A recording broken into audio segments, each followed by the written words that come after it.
సాదా బైనామా కొత్త అప్లికేషన్లపై ఏం చేద్దాం, పాత వాటికే భూభారతుల పరిష్కారం తర్జన భర్జన పడుతున్న రాష్ట్ర ప్రభుత్వం. రెవెన్యూ సదస్సులో భారీగా వస్తున్న సాదా బైనామా దరఖాస్తులు గత సర్కారులో పరిష్కారం కాక పెండింగ్లో ఉన్నవే 9.24 లక్షలు.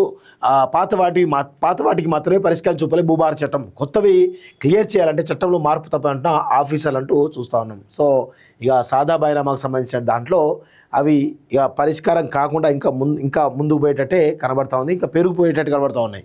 సో భూభారతి కింద వివిధ భూ సమస్యలకు అప్లికేషన్లు తీసుకున్న రాష్ట్ర ప్రభుత్వానికి కొత్తగా వస్తున్నటువంటి సాదా బైనామా దరఖాస్తు సమస్యగా మారాయి.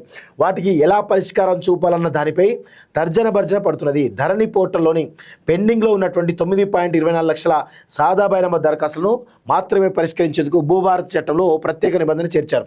ఇప్పుడు రెవెన్యూ సదస్సులో అదే స్థాయిలో సాదా బైనామాలకు కొత్తగా అప్లికేషన్లు వస్తున్నాయి.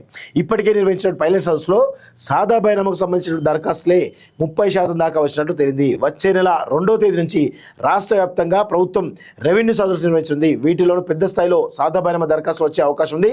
సాదా బైనామాలకు సంబంధించి పాత దరఖాస్తులకు మాత్రమే పరిష్కారం చూపుతామని భూభారత చట్టంలో పొందుపరిచిన ప్రభుత్వం కొత్త సాదా బైనామా దరఖాస్తుల విషయంలో ఎలాంటి నిర్ణయం తీసుకుంటుందోనని రైతులు ఆందోళనగా ఉంటున్నారు, ఎదురు చూస్తున్నారు అంటూ చూస్తున్నాం.